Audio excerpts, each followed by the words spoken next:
বড়রা একটা কথা বলেন, সাপকে যতই দুধ খাওয়াও একদিন সে কামড় দেবেই। আজ আমাদের পাশের দেশ বাংলাদেশকে দেখলে ঠিক সেটাই মনে হয়।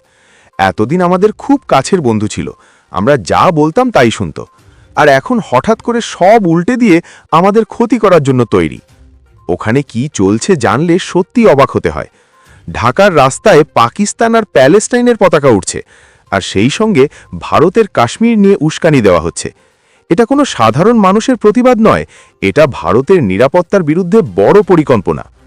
১৯৭১ সালে আমাদের সেনারা নিজের জীবন দিয়ে বাংলাদেশকে পাকিস্তানের হাত থেকে আলাদা করে একটা নতুন দেশ বানিয়ে দিয়েছিল, আর আজ সেই দেশই পাকিস্তানের সঙ্গে হাত মিলিয়ে ভারতকে টার্গেট করছে। এতদিন ভারত চুপ ছিল, কিন্তু এখন পরিস্থিতি আর চুপ থাকার মতো নেই। ঠিক এই সময় একজন সাহসী নেতা সামনে এসেছেন। রাজনীতিতে তিনি মোদির বিরোধী হতে পারেন, কিন্তু দেশের প্রশ্নে তিনি একদম স্পষ্ট। এই নেতা হলেন ত্রিপুরার রাজ পরিবারের সদস্য প্রদ্যোৎ মাণিক্য দেববর্মা। তিনি খোলাখুলি বলেছেন, দিল্লি যদি একবার অনুমতি দেয় তাহলে ২০ মিনিটের মধ্যে বাংলাদেশের হাই কমিশনারকে দেশ ছাড়া করা যাবে। তার কথাতেই বাংলাদেশে এত ভয় কেন? কারণ তার হাতে আছে একটা বড় চাপের জায়গা, চট্টগ্রাম। বাংলাদেশের কিছু চরমপন্থী এখন প্রকাশ্যে বলছে ভারতের উত্তর পূর্বের রাজ্যগুলো তারা দখল করবে। সোশ্যাল মিডিয়ায় চলছে উল্টোপাল্টা স্লোগান, দিল্লি দখল, কাশ্মীর পাকিস্তান হবে ইত্যাদি। এমন অবস্থায় ভারতের দূতাবাসের কর্মীরাও নিরাপদ নন। এগুলো হঠাৎ করে হচ্ছে না। একদিকে পাকিস্তান, অন্যদিকে বাংলাদেশ, দুজনে মিলে ভারতকে কোণ ঠাসা করতে চাইছে। প্রদ্যোৎ মাণিক্য টিপ্রা মোথা পার্টির নেতা। স্থানীয় রাজনীতিতে বিজেপির বিরোধী হলেও দেশের প্রশ্নে সব ঝগড়া ভুলে একসঙ্গে দাঁড়িয়েছেন। তিনি বলেছেন, এখন নিজেদের মধ্যে লড়াই করার সময় নয়, আগে বাইরের শত্রুকে শিক্ষা দিতে হবে। চট্টগ্রাম হলো পাহাড় আর জঙ্গলে ভরা এলাকা, যেখানে আদিবাসীরা থাকে। এটা ত্রিপুরা আর মিজোরামের খুব কাছেই। ১৯৪৭ সালের দেশভাগের সময় বড় ভুল হয়েছিল। এই এলাকায় মুসলমানরা সংখ্যায় বেশি ছিল না। চাকমা, ত্রিপুরী, গারো আদিবাসীরা চেয়েছিল ভারতে থাকতে। ভারতের পতাকা নিয়ে মিছিল হয়েছিল, কিন্তু সীমান্ত টানার ভুলে এই এলাকা চলে যায় পূর্ব পাকিস্তানে, পরে বাংলাদেশে। মানুষদের মন আর জমি দুটোই কাড়া হয়। সম্প্রতি এক বাংলাদেশি নেতা বলে ফেলেছেন, ভারতের চিকেন নেক মানে শিলিগুড়ি করিডোর কেটে দেওয়া হবে, তাহলে উত্তর পূর্ব ভারত মূল দেশের সঙ্গে বিচ্ছিন্ন হয়ে যাবে। শিলিগুড়ি করিডোর খুব সরু, মাত্র ২২ কিলোমিটার। এটাকে কাটা মানে উত্তর পূর্ব রাজ্যগুলোকে আলাদা করে দেওয়া। এর জবাবে প্রদ্যোৎ মাণিক্য স্পষ্ট বলেছেন, তোমরা যদি আমাদের চিকেন নেক নিয়ে কথা বলো, আমরা তোমাদের চট্টগ্রাম আলাদা করে দেব। এটা শুধু রাগের কথা নয়, চট্টগ্রামের আদিবাসীরা আজ বাংলাদেশ সরকারের নির্যাতনে কষ্ট পাচ্ছে। বৌদ্ধ মঠ ভাঙা হচ্ছে, হিন্দু মন্দিরে হামলা হচ্ছে, মেয়েদের জোর করে ধর্ম বদলানো হচ্ছে। তারা আজও ভারতের দিকেই আশায় তাকিয়ে আছে।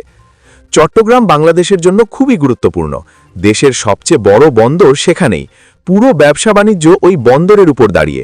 চট্টগ্রাম হাতছাড়া হলে বাংলাদেশের অর্থনীতি ভেঙে পড়বে।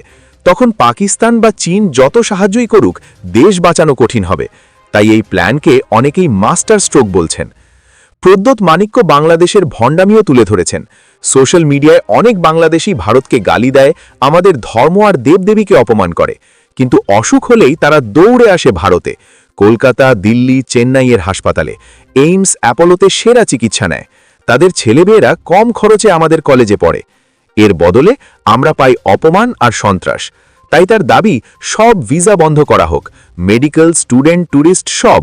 হাসপাতালের দরজা বন্ধ না করলে তারা শিক্ষা পাবে না।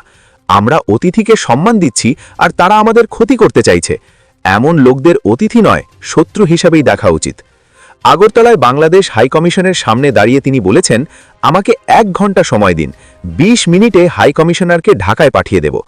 এতে বোঝা যায় উত্তর পূর্ব ভারতের মানুষের রাগ কতটা জমেছে। সীমান্তের ওপারে হিন্দু আর আদিবাসীদের ওপর হামলা দেখে মানুষ চুপ থাকতে পারছে না। কিছু লোক বলছে শেখ হাসিনাকে বাংলাদেশে ফিরিয়ে দিলেই সমস্যা মিটবে। এর জবাবে প্রদ্যোৎ বলেছেন, চীন রেগে গেলে কি আমরা দালাই লামাকে তুলে দেব? যারা আমাদের ওপর ভরসা করে এসেছে তাদের ফেলে দিলে ভবিষ্যতে কেউ ভারতকে বিশ্বাস করবে না। শেখ হাসিনাকে ফিরিয়ে দেওয়া মানে তাকে মৃত্যুর মুখে ঠেলে দেওয়া। এটা শুধু একজন মানুষের নয়, ভারতের সম্মানের। আগামী ২ মাস খুব গুরুত্বপূর্ণ। বাংলাদেশে নির্বাচন আসছে। যদি পাকিস্তানপন্থী কট্টর দল ক্ষমতায় আসে, তাহলে ত্রিপুরা, অসম, মেঘালয়, মিজোরাম বড় বিপদে পড়বে। আবার অস্ত্র পাচার, ড্রাগস, জঙ্গি ক্যাম্প শুরু হবে। চীনও সুযোগ নেবে। এখনই কঠোর সিদ্ধান্ত না নিলে নিজের বাড়িতে সাপ পোষার মতো হবে। তাই আর চুপ থাকার সময় নেই। লাল দাগ পেরোলে কি ফল হবে বাংলাদেশকে সেটা বুঝিয়ে দিতে হবে। প্রদ্যোৎ মানিক্যের মতো মানুষ প্রস্তুত। দিল্লি থেকে শুধু একটা সবুজ সংকেত দরকার। দেখলেন তো, যুদ্ধ না করেও টাকা খরচ না করে কিভাবে শত্রুকে চাপে ফেলা যায়। এখন দেখার বিষয় ভারত সরকার কি সিদ্ধান্ত নেয়। আপনার মত কি? আর কতদিন আমরা চুপ থাকব? কমেন্টে লিখুন। জয় হিন্দ।